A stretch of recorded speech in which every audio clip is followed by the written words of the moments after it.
Bismillahirrahmanirrahim. Alhamdulillah wassalatu wassalamu ala Rasulillah Sayyidina Muhammad wa ala alihi wa sahbihi ajma'in. Allahumma 'allimna ma yanfa'una wa zidna ilma. Allahumma anfa'na bima 'allamtana. Allahumma shrah lana sudurana wa yassir lana umurana. Wahlul 'uqdatam min lisanina yafqahu qawlana. Baik para santri yang dirahmati Allah Subhanahu wa taala, Ustazah, insyaallah kita akan sambung masih di surah Al-Ikhlas ya. Kemarin kita udah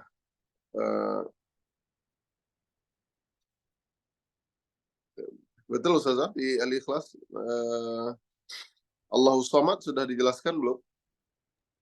Ayat kedua belum, Ustaz. Ayat kedua belum ya? Betul ya.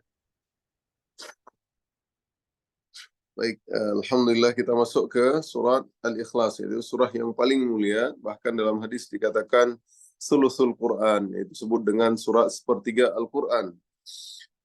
Baik, pada hari ini kita akan tafsirkan ayat keduanya ya. Sebelum kita tafsirkan, mari sama-sama kita membaca surah Qul Huwallahu Ahad. A'udzu billahi minasy syaithanir rajim. Bismillahirrahmanirrahim. Qul huwallahu ahad. Allahus samad.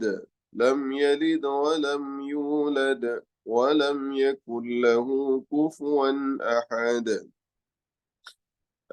Bismillahirrahmanirrahim. Alhamdulillah kita udah sampai menjelaskan kemarin tentang Qul Huwallahu Ahad. Kenapa dikatakan Qul Huwallahu Ahad mulia ataupun sepertiga Al-Quran? Karena ayat-ayatnya menceritakan tentang sifat daripada ketuhanan Allah Subhanahu wa taala ya. Dari uluhiyah, rububiyah dan sifat-sifat Allah Subhanahu wa taala. Kemudian pada ayat kedua, Allahus Samad, itu diantara sifat seorang Khalik, seorang pencipta, maka dia adalah Allahus Samad. Allah tempat meminta segala sesuatu. Ya, Allah tempatnya orang meminta. Allah tidak bergantung kepada siapapun. Oleh karenanya, misalkan ada hari ini orang yang mengaku dia sebagai Tuhan, maka tidak bisa kita katakan Tuhan. Kalau seandainya dia dibenturkan dengan ayat ini, maka tidaklah dikatakan dia Tuhan. Kalau misalkan dia masih sakit harus berobat, kalau misalkan dia harus ke bank ambil duit dan lain-lain, ataupun dia harus makan. Karena sifat Tuhan adalah semua bergantung kepada Tuhan. Tidak, Tuhan bergantung kepada orang lain. Nah, itulah sifat daripada Tuhan. Nah, apa makna As-Samad? Ada beberapa makna As-Samad yang diriwayatkan oleh para salaf. Allahus Samad, As-Samad. Makna pertama, yaitu As-Samad, yaitu Al-Mustaghni an kullu ahadin wal muhtaj ilaihi kullu ahadin. Ya. Maknanya yang tidak membutuhkan kepada segala sesuatu dan yang segala sesuatu membutuhkannya. Ya. Al-Mustaghni an kulli ahadin. Ya. Wal muhtaj ilaihi kullu ahadin. Ya. Jadi yang tidak membutuhkan kepada segala sesuatu, yang segala sesuatu itu membutuhkannya, yaitu kebutuhan kepada Allah. Nah, inilah yang dijelaskan oleh Abi Hurairah.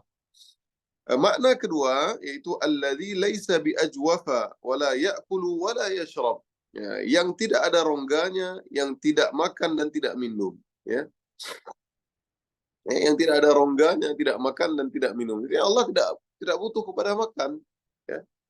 Ini kalau ada hari ini misalkan dia mengklaim divinity, mengklaim sebagai Tuhan, misalkan Ustaz pernah cerita ya, itu di India, Rajuan apa itu yang mengaku Tuhan, kemudian siapa lagi yang mengaku Tuhan, ternyata hari ini Tuhannya udah mati.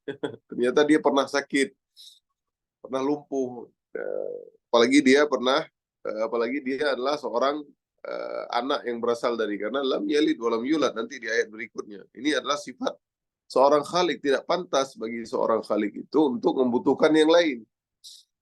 Jadi, dan juga termasuk makan dan minum. Itu tafsiran kedua itu alladzi laisa bi ajwafa wala ya'kulu wala yashrab. Ya, dia tidak ada rongganya dan tidak ada makan dan tidak minum. Tafsiran yang ketiga yaitu dari Ibnu Abbas, ya, yaitu kata beliau yang sempurna dalam segala sifat mulia. Ya. As-sayyidul ladzi qad kamula fi su'dadihi. Ya, yaitu as-sayyid, yaitu pemimpin yang sempurna dalam kepemimpinannya. Asy-syarif, yaitu yang maha mulia, yang sempurna dari kemuliaannya. Al-azim, yang maha agung, yang sempurna dalam keagungannya. Ya. Wal halim alladzi qad kamula fi hilmi, halim yang maha santun, yang sempurna kesantunannya. Al ghani, yang maha kaya, yang sempurna dalam kekayaannya. Al jabbar, yang sempurna dalam kekuasaannya. Al alim, yang maha berilmu, yang sempurna dengan ilmunya. Al hakim, yang maha bijak, yang sempurna dengan kebijakannya. Nah, itu dia, ya. Wa huwallahu subhanahu, dan dialah Allah yang sempurna dari berbagai macam kemuliaan dan kepemimpinan. Ya, dialah Allah yang demikianlah sifatnya, tidak boleh kecuali hanya untuknya. Jadi semua sifat-sifat Allah, Al-Halim, Al-Ghani, Al-Jabbar, ya, dan semua sifat-sifat Al-Azim, ya, hanyalah untuk Allah, ya, yang paling sempurna. Makanya maha besar, maha santun, maha baik, maha mendengar. Nah, jadi kesempurnaan hanyalah milik Allah. Jadi nggak ada yang semisalnya. Tafsiran yang keempat yaitu alladzi yaf'alu ma yasha wa yahkumu ma yurid, yaitu yang melakukan apa yang ia kehendaki dan menetapkan apa yang ia kehendaki. Jadi para santri, ya, sungguhnya Allahu yaf'alu ma yasha, itu dia tadi. Itu Allah yang pencipta ini, dia yang mengatur, dia yang kapan dia Allah membuat itu hari kiamat. Bahkan siapapun di langit, mau malaikat, mereka tidak tahu. Yas'alunaka 'anis sa'ati ayyana mursaha qul ilmu innama ilmuha inda rabbi.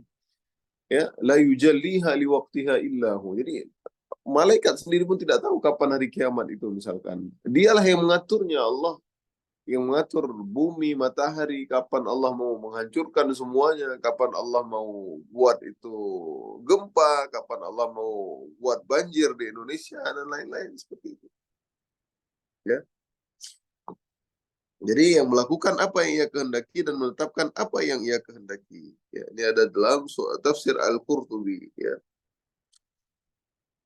Nah, semua tafsiran di atas benar karena intinya adalah Allah Maha sempurna dalam segala hal dan Dia tidak membutuhkan siapapun, ya, apapun dan sesuatu pun, karena sebaliknya seluruh makhluk membutuhkannya.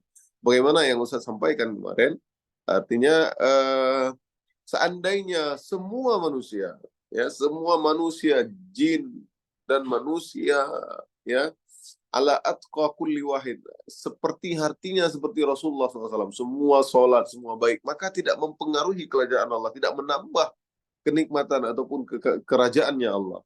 Tapi semua kalian pun membangkang, hati-hati kalian semua kayak iblis pun, nggak mau sholat pun, nggak mempengaruhi, karena sholatnya untuk kita, bukan untuk Allah.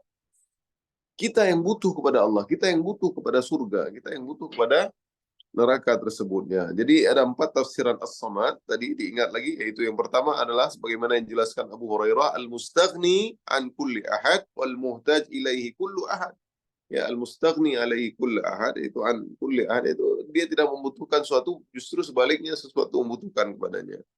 Nah, tafsiran yang kedua itu alladzi laisa bi ajwaf wala ya'kul wala yashrab, yang tidak memiliki rongga, artinya Allah tidak butuh kepada makan dan minum. Dan yang tafsiran ketiga yaitu tafsiran Ibnu Abbas, yaitu yang mengatakan bahwa yang sempurna dari segala sifat mulia, itu dia maha pemimpin dari kepemimpinannya, maha mulia dari segala kemuliaannya. Dia yang paling mulia adalah, yang paling tinggi, yang paling itulah Allah. Dan yang terakhir adalah dia dalam tafsir Qurtubi, dialah yang melakukan segala sesuatu dan menetapkan kepada sesuatu. Baik, itu dia tafsiran Allahus Samad. Terkadang kita sering membaca surah Al-Ikhlas, tapi kita tidak tahu maknanya, ya. Baik, ayat ketiga, lam yalid wa lam yulad. Lam yalid wa lam yulad. Allah tidak beranak dan tidak pula diperanakkan, ya. Nah, ayat ini merupakan bantahan terhadap pendapat yang menyatakan bahwa Allah punya anak. Jadi banyak ayat-ayat Al-Quran ya di beberapa tempat ya, wa qalu takhadar rahman walada ya, dalam surat Maryam misalkan surat Thaha ya. Qul in kana lirrahmani waladun fa ana awwal, ya di surah yang lain ya, banyak beberapa surah yang mereka bahkan waqalatil yahudu Uzairun ibnullah qalatin nasara al-masih ibnullah, orang Yahudi mengatakan Uzair adalah anaknya Allah, orang-orang Nasrani mengatakan Masih yaitu Nabi Isa adalah anaknya Allah. Nah, segala itu adalah kezaliman terhadap Allah, artinya mereka menghina Allah ya. Nah, ayat ini merupakan bantahan terhadap mereka yang menyatakan Allah punya anak ataupun Allah punya putra. Lalu kaum musyrikin menganggap para malaikat adalah putri-putri Allah. Jadi tuduhan-tuduhan yang tidak ada sama sekali dasarnya ya. Padahal mereka zaman jahiliyah dahulu, mereka takut siapa yang dilahirkan anak perempuan ya dusuhu fit turab ya, bahkan mereka menguburkan hidup-hidup am yang yumsikhu ala hunin, apakah mereka akan terhina selamanya ataupun mereka akan menguburkan anak perempuan itu hidup-hidup. Namun mereka menisbatkan Allah itu memiliki putri-putri, itu para malaikat. Ini kan tuduhan yang sangat-sangat mereka nggak suka tapi menuduh kepada Allah. Seandainya Allah melahirkan, maka pasti ada sekutu atau Tuhan kedua karena yang dilahirkan. Itu tentu akan mirip dengan yang melahirkan. Jadi kalau seandainya Allah melahirkan, tentu ada sekutu kedua yang mirip seperti yang dilahirkan, yang melahirkan. Nah, karena biasanya, walaupun kita tidak bisa pakai logika ya, tapi inilah logika yang paling jelas. Ya, artinya kalau Allah melahirkan, berarti ada yang dilahirkan ini kuat juga. Maka tidak pantas Allah itu memiliki ataupun melahirkan seperti halnya manusia, jin dan lain-lain. Ya. Makanya dalam surah Az-Zukhruf ayat 81 Allah berfirman, "Qul in kana lirrahmani waladun fa ana awwalul 'abidin." Katakanlah jika benar Tuhan yang Maha Pemurah mempunyai anak, akulah Muhammad orang yang mula-mula memuliakan anak itu. Kata Nabi Muhammad, "Kana rahmani waladu fa ana awwalul 'abidin." Maka akulah Nabi Muhammad yang akan memuliakan anak itu. Nah, seandainya Allah punya anak, ia pasti akan sama atau mirip dengan Allah yang sempurna dalam segala hal, sehingga berhak untuk disembah pula. Allah juga tidak dilahirkan. Nah, jadi tidak melahirkan, Allah juga tidak dilahirkan. Seandainya Allah dilahirkan, niscaya dia akan menuju kepada kematiannya. Karena seluruh yang dilahirkan pasti akan mati. Pasti akan mati. Jadi Allah tidak dilahirkan. Ya. Allahu kana Allah walam yakun kulla. Jadi Allah sudah ada sebelum sesuatu ada. Jadi bukan Allah itu dimulai dengan ketiadaan, tidak. Dan Allah tidak ada akhirnya juga, tidak ada start, tidak ada ending. Jadi Allah dulu sudah ada sebelum segala sesuatu ada, dan tanpa Allah membutuhkan itu tempat, Allah itu pencipta. Jangan kita bayangin sudah ada tempat, kemudian tiba-tiba lahir Allah, itu salah. Nah, Allah itu ada sebelum tempat segala sesuatu Allah ada. Allah ciptakan qalam, kemudian Allah ciptakan arash, kemudian Allah tulis qalam, uktub maqadirul khalq, tulislah takdir seluruh makhluk ya. Subhanallah ya. Jadi itulah sifat Allah, sifat Khalik teman-teman ya. Dan maha suci Allah dari tuduhan-tuduhan itu. Namun bersamaan dengan itu Allah maha penyabar walaupun ada yang menyakitinya. Orang Nasrani mengklaim Allah memiliki anak dan atau keturunan. Allah tidak menyetujui hal itu. Namun di balik itu Allah pasti memberikan rezeki kepada makhluknya walaupun mereka menyakitinya. Ya. Ya, karena Allah masih kasih air minum ya. Makanya dalam sebuah hadis, "Lau kanatid dunya ta'dilu 'indallahi ihda janaha ba'udah, ma saqa mu'minan kafiran, ma saqa kafiran surbata ma," ya. Atau kama qala Nabi ya. Kalau seandainya dunia itu berharga di sisi Allah seperti sehelai sayap nyamuk, sayap lalat, maka orang-orang kafir sudah tidak dikasih minum oleh Allah Subhanahu wa taala. Namun kenyataannya Allah masih memberikan mereka minum. Masih kenyataan hari ini banyak orang-orang yang kafir, justru mereka adalah orang-orang yang unggul dalam hartanya, mereka orang kaya raya, ya, the most richest, ya, the most rich people in the world, ya. Dalam sebuah hadis Nabi bersabda, "Ma ahadun asbaru ala adza sami'ahu min Allah, yad'una lahu al-walad thumma yu'afihim wa yarzuquhum." Apa artinya? Yaitu tidak seorang pun yang lebih sabar terhadap gangguannya yang ia dengar daripada Allah.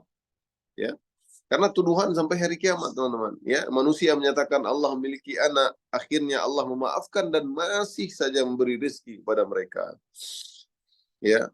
Nah, hadis di atas didukung pula dengan hadis yang lain yang diriwayatkan oleh Bukhari dari Abi Hurairah, dari Nabi SAW bersabda bahwa Allah berfirman, "Syatamani ibnu Adam, wa ma yanbaghi lahu an yashtimani, wa takadzdzabani wa ma yanbaghi lahu." Ya, manusia telah mencelaku dan tidak pantas baginya mencelaku. Ya, wa takadzdzabani, dan mereka mendustakanku, tidak pantas bagi mereka untuk mendustakanku. Lalu Allah mengatakan, amma syatmuhu faqauluhu innali walad. Ya, celaan manusia kepadaku yaitu aku dikatakan memiliki anak. Wa amma takdzibuhu faqauluhu laisa yu'iduni kama bada'ani. Dan mereka mendustakanku, yaitu mengatakan bahwa aku tidak mungkin menghidupkannya kembali sebagaimana aku telah menciptakannya. Nah, jadi dua hal yang membuat mereka ini tidak ini ya, dua hal yang membuat mereka itu tidak menghina Allah, ya, menghina Allah. Itu diantaranya, yang pertama mereka mencela karena mengatakan Allah punya anak. Yang kedua, mereka mendustakannya karena mereka tidak percaya bahwasanya Allah akan membangkitkan mereka sebagaimana Allah menciptakan mereka dengan tanpa ketiadaan awal-awalnya. Oleh karenanya, sangatlah mengherankan kelakuan sebagian orang Islam yang dengan mudahnya memberikan ucapan, ya, selamat Natal kepada kaum Nasrani. Ya, jangan, kalau memang itu menghina Allah, nggak boleh kita ucapkan. Ya. Padahal hari Natal adalah hari caci maki dan penghinaan kepada Allah. Ya, hari Natal adalah perayaan lahirnya Isa sebagai anak Allah, bukan lahirnya sebagai nabi. Nah, artinya hari itu digunakan untuk mencaci Allah. Ya, sebagaimana disebutkan dalam hadis di atas. Ironisnya seorang muslim bisa ridha dan mengucapkan selamat Natal kepada orang-orang Nasrani yang sedang merayakan penghinaannya kepada dia. Jadi ini ada khilaf juga, teman, ya, teman. Tapi artinya siapapun, walaupun kita seorang pemimpin negara, kalau memang hari itu kenaikan Isa Al-Masih sebagai Tuhan misalkan, maka kita juga harus tegas. Walaupun mungkin kita tinggal hidup di komplek mereka, ya paling kita bilang, ya kita nggak bisa mengatakan Merry Christmas misalkan atau apa, ya, nggak usah kita ucapkan, ya, karena kita sayang kepada Nabi Isa, kita mencintai Nabi Isa. Nabi Isa adalah kita anggap sebagai profet, yaitu Tuhan, sebagai utusan Allah. Jadi seperti itu. Tidak, kalau memang itu menghina Allah, maka kita tidak mengucapkan Allah. Tapi hati saya nggak ini, Ustaz, biar toleransi saja. Maka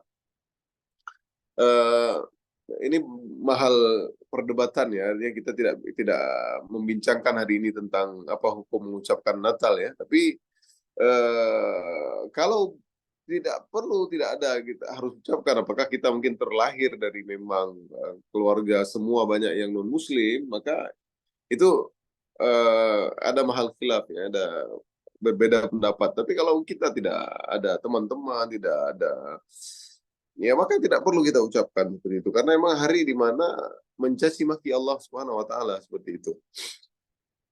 Allah berfirman, wa qalu ittakhadha ar-rahman walada. Ya, surah Maryam ayat 88-93, teman-teman. Wa qalu ittakhadha ar-rahman walada qad ji'tum syai'an idda, dan mereka berkata Tuhan yang Maha Pemurah mempunyai anak. Maka sesungguhnya kamu telah mendatangkan suatu perkara yang sangat mungkar. تكاد السماوات يتفطرن منه وتنشق الأرض وتخر الجبال هدا. Hampir-hampir langit itu pecah karena ucapan itu dan bumi terbelah dan gunung-gunung runtuh.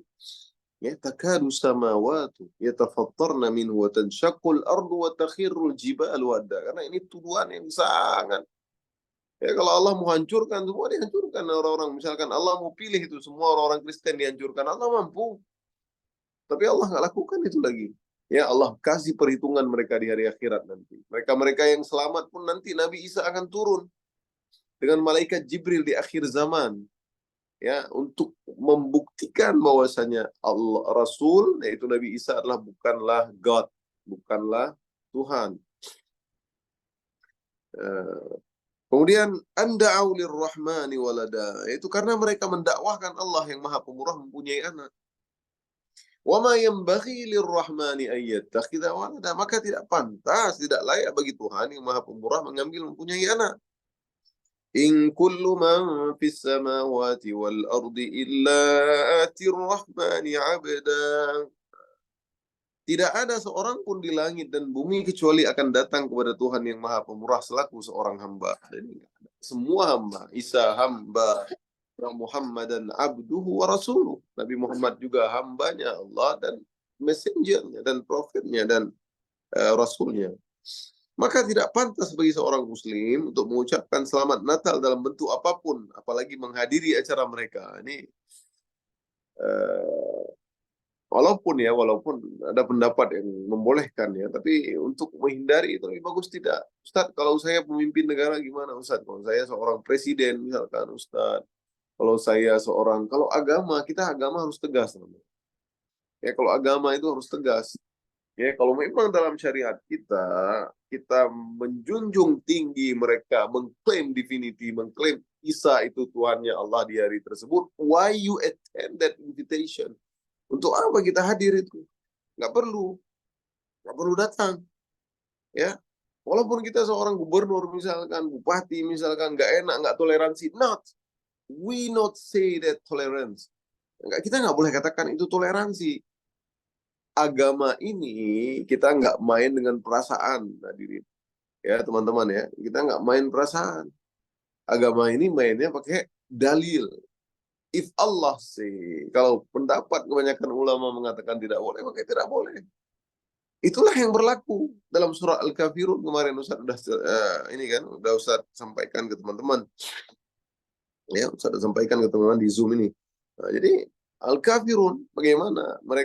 Mereka putus asa itu menawarkan Nabi Muhammad jadi pemimpin, nggak mau dia nikahkan Nabi Muhammad dengan seorang yang paling cantik, pilih yang paling cantik kami nikahkan, dia tawarin apa-apa semua nggak mempan, nggak kebal itu, ya, nggak tergiur Nabi sama tawaran mereka. Namun terakhir apa mereka menawarkan? Gini saja Muhammad, ya, karena mereka takut itu agama Islam kuat dan semakin banyak, semakin masif. Kalau seandainya sebulan ataupun setahun, ya lupa Ustaz, sebulan atau setahun kami beribadah agamamu, tapi tahun depan kamu beribadah agama kami. No, we not compromise that. Kita nggak bisa kompromikan, itu nggak ada. Itu bukan toleransi. Agama itu halal dan haram, ada dalil. Nah, nggak ada. Kalau agama mereka boleh main-main mungkin, ya, ibadah cuma minggu saja.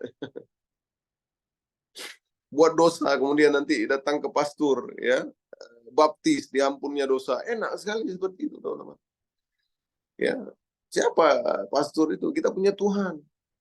Ya, Allah yafrah bi taubati abdihi. Itu Allah senang dengan taubatnya, maka kita bertaubat. Ya, berusaha untuk tidak mengulanginya lagi, kita taubat. Jadi nggak perlu harus datang ke pastor, siapapun, orang alim. Kita tidak seperti mereka. Makanya itu kesesatan. Maka tidak pantas seorang muslim seperti itu. Nah, kita sebagai umat Islam bertoleransi kepada orang umat Nasrani, ketika mereka menjalankan ibadahnya, itu dia. Kalau mereka menjalankan ibadah, lakum dinukum waliyadin, dia jalanin, dia ada gereja, nggak perlu kita boma. Itu yang salah hari ini. Hari ini kebanyakan orang-orang kita, bukan orang kita, ya, artinya sebagian oknum, ya, bahkan menjegal mereka, bahkan ada yang melemparkan bom. Nah, ini yang teroris, ini bukanlah Islam. Ini pemahaman Islam yang radikal, yang sesat seperti itu, ya.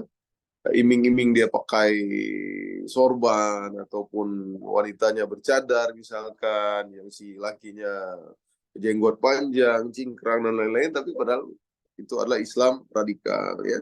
Mereka membuat orang-orang yang berjenggot hari ini, membuat orang-orang yang pakai cadar, membuat tinta merah kepada mereka, padahal itu adalah oknum ya. Baik, jika seorang ikut toleransi dalam peribadatan agama lain, nah itulah menghilangkan hakikat toleransi. Jadi toleransi biarkan mereka beribadah. Itu lakum dinukum waliyadin, la ikraha fid din. Bagi mereka agama, silakan beribadah, kita jaga, kita. Selama mereka tidak, Nabi seperti itu. Bahkan Nabi dalam hadis mengatakan, man adza zimmiyan faqad adzani. Barang siapa yang mengganggu orang kafir zimmi, kafir zimmi ini adalah orang yang berada dalam naunganku. Itu orang-orang Kristen hari ini di Indonesia berada dalam perlindungan negara. Nah, nggak boleh kita ganggu mereka, itu belum. Tidak dalam Islam, kecuali mereka sudah menyerang kita, itu lain. Hati-hati teman-teman ya. Jangan salah paham ya. Ayat keempat, walam yakul lahu kufuwan ahad. Dan tidak ada sesuatu yang setara dengan dia. Ayat terakhir Al-Ikhlas. Ya, tidak ada sesuatu yang setara dengan dia. Nah, ayat terakhir ini adalah bentuk penegasan terhadap keagungan dan kemuliaan sifat-sifat Allah. Apapun yang terbayang dalam pikiran kita tentang sifat Allah, semuanya pasti tidak benar, karena Allah lebih agung daripada semua itu. Jadi, pikiran kita ini terbatas, teman-teman. Semua ini terbatas karena kita adalah manusia, bukan Khalik. Ya, mau kita bayangkan bagaimana Allah mengetahui sesuatu itu. Allah Al-Basir misalkan, Allah Maha melihat. Itu kita nggak bisa pikir kayak CCTV lah atau kayak apalah, nggak bisa kita bayangkan teman-teman. Ya, dalam sebuah ayat ya, "Wa tasqutu min waraqatin illa ya'lamuha." Tidak ada satu daun pun yang jatuh melainkan Allah tahu. Coba bayangkan coba. Nggak sanggup kita bayangin teman-teman ya. Daun jatuh itu ya di sini aja misalkan di tempat kita. Itu berapa banyak, belum di luar negeri. Nah, semua daun itu Allah tahu, coba bayangkan gimana. Nggak bisa kita bayangkan. Ya. Jadi everything is limited.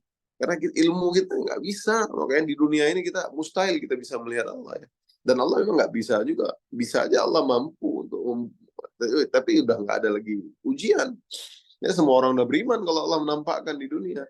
Makanya kita akan melihat Allah pemberian nikmat yang terbaik dan yang paling dinanti-nantikan oleh orang ahli surga adalah melihat wajah Allah. Nah, ini nggak bisa teman-teman. Ya, nggak bisa kita bayangkan bagaimana sifat Allah itu saja ya, karena kita terbatas. Kita coba dibayangkan hari ini, membayangkan nggak usah sifat Allah ya, membayangkan orang terganteng di dunia aja. Bagaimana lagi dengan Nabi Yusuf coba teman-teman. Kita nggak pernah ketemu dengan Nabi Yusuf, tapi mukjizat Nabi Yusuf ini waktu kemarin itu, waktu pas siapa Zulaikha ataupun Imra'atul Aziz dalam Al-Quran disebutkan ya, istrinya Aziz, ya, istrinya raja, karena dia kesal, karena dianggap dia mengganggu anak tirinya ataupun anak anak angkatnya, maka biar dia untuk mengklaim bahwasanya dia itu terpaksa begitu karena dia tidak tahan dengan syahwatnya karena melihat sosok yang paling ganteng yang selama ini hidup bersama dia terus-terusan. Nah, dia untuk mengklaim dia itu terlepas dari tuduhan itu, dipanggillah semua wanita-wanita.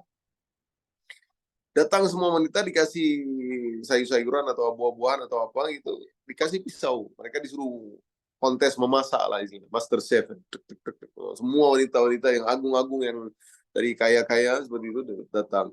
Nah, kemudian disuruh datangkan Yusuf alaihissalam. Datang Nabi Yusuf, semua ketika Yusuf datang semua tergores ya. Semua itu tidak ada yang tidak berdarah ataupun tergores kena pisau tangannya. Bagaimana ketampanannya teman-teman? Nggak bisa kita bayangkan.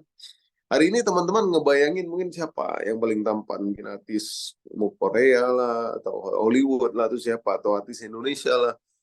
Bayangan kita segitu doang gitu. Tapi bagaimana ini sosok Nabi Yusuf? Lebih dari itu. Itu yang Nabi, belum lagi Allah. Tidak bisa kita bayangkan teman-teman. Ya, pendengaran kita juga terbatas. Kita nggak bisa mendengar berapa kilo dari telinga kita, nggak bisa lagi.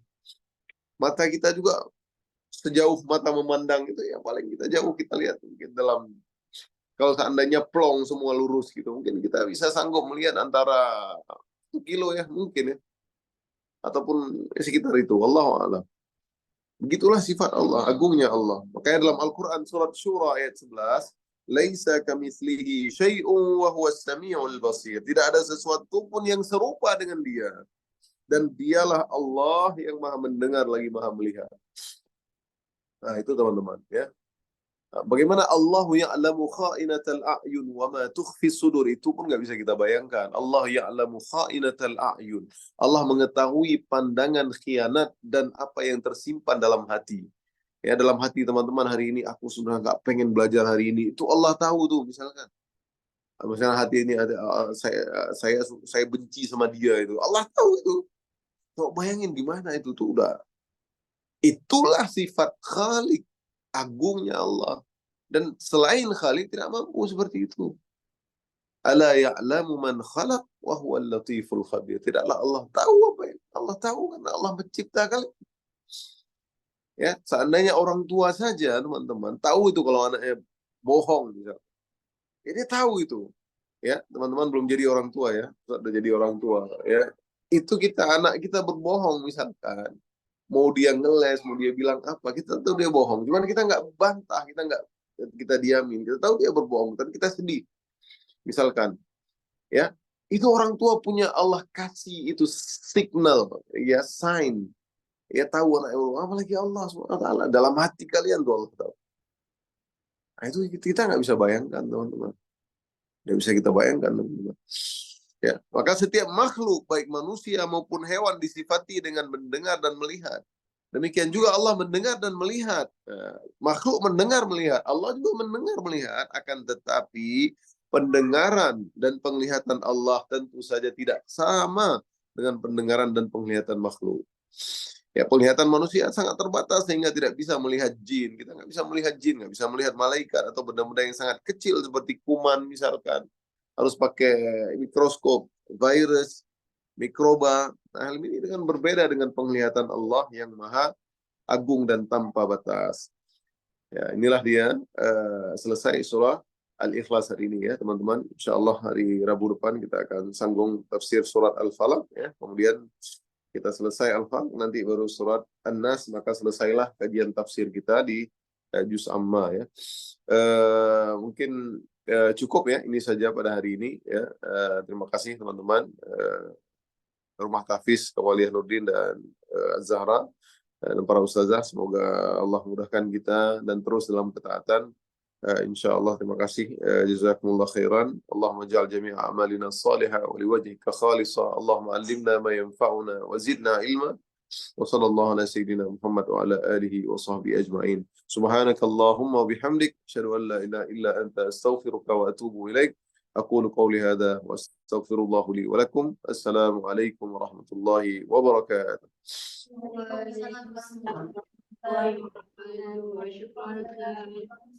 عفوا عفوا.